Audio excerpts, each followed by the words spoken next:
Hi! Hello mga kalasa! Welcome sa Lasang Pilipina. Ngayong araw mga kalasa ay magluluto tayo ng napakasimpleng ulam at napakadali lang pero napakasustansya naman.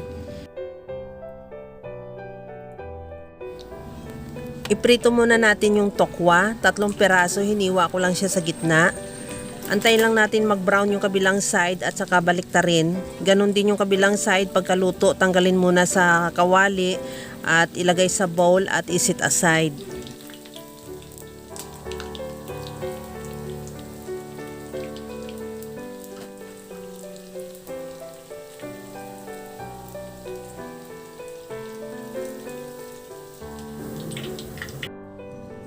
Maglagay na rin ako ng mantika sa kawali. Igisa ko na rin yung sibuyas.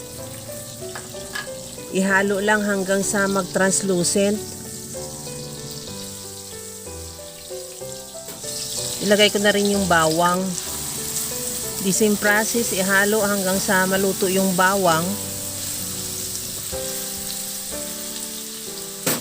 Ilagay ko na rin yung pork giniling. Ihalo lang hanggang sa maluto. Habang ginagawa natin yan mga kalasa, kung bago ka pa lang sa aking channel, welcome. At huwag kalimutan mag-subscribe at i-click ang bell button para sa mga notification. At kung dati ka pa, welcome back at i-follow mo na rin ako sa aking Facebook page Lasang Pilipina. Timplahan ko na rin ng asin at paminta at isunod ko na rin ilagay dyan yung kamatis.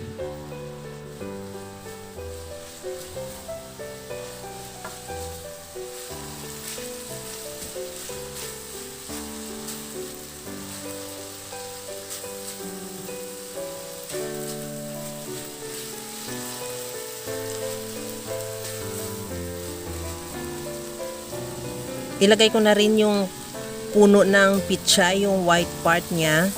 Medyo matagal kasi maluto yan, kaya unahin natin. Ihalo lang hanggang sa maluto.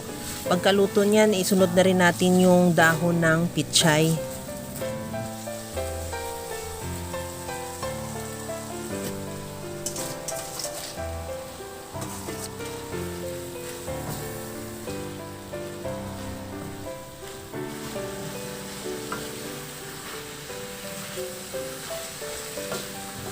Okay na tong ating pitsay.